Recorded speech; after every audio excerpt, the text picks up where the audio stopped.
Y varios damnificados por la crecida del río Paraguay que en los últimos meses se apostaron en la zona de la avenida Costanera, abandonaron este lugar y regresaron a sus hogares que habían sido avanzados por las aguas del río Paraguay. Esa es una parte de la historia. La otra es cómo el otro grupo que permaneció en la zona inundable pudo sobrellevar la situación por un periodo de 7 meses. Hasta hace unos días la avenida de la Costanera estaba así, llena de casillas precarias de los damnificados, quienes apostaron en esta zona por más de 7 meses a raíz de la crecida del río.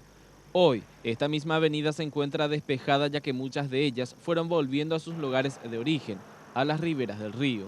Don Neri Caballero es uno de los afectados. No, nosotros desde chicos sufrimos este caso. Desde chicos, todos los vecinos, porque somos antiguos en el barrio.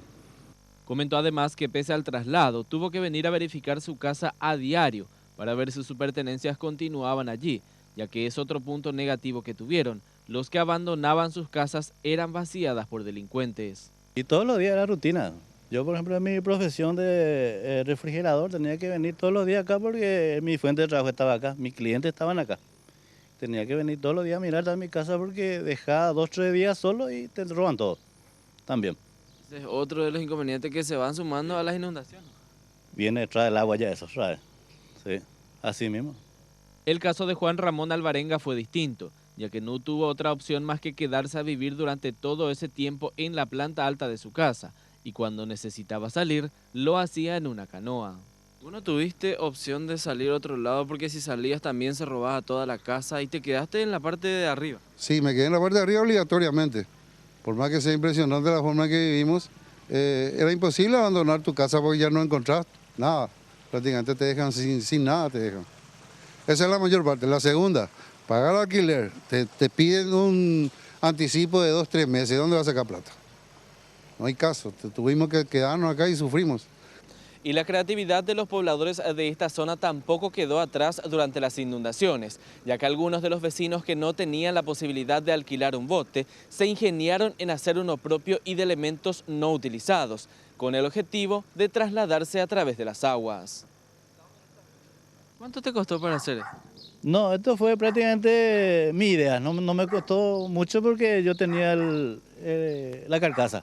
O sea, la ladera vieja que ya no se usaba. Sí, exactamente, así fue. ¿Y utilizaste todo esto durante todo este periodo de la crecida? Y sí, 3 crecidas que él tiene ahora. Sí, se quedó de reliquia ¿no? Ahora. Queremos patentar, ponerle una chapa, pintar bien y dejar de recuerdo. Bueno, porque es como una idea buenísima que tuviste y que te salvó mucho tiempo. Sí, exactamente. Entre familias nosotros creamos este bote. Doña Ramona Vera también volvió a su casa hace 15 días. Se encontró con varias barreras, pertenencias robadas, paredes destruidas y tendrá que comenzar de cero. Y con mucho perjuicio.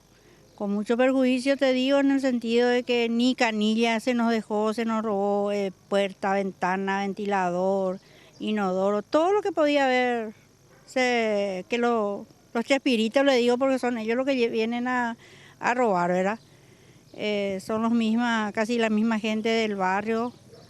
Explicó que nunca quiso ir a un refugio para no exponer a sus 2 hijos adolescentes, pero al igual que todos los lugareños, pide a las autoridades más atención a esta zona del barrio Sajonia, a pocos metros de la Armada Paraguaya.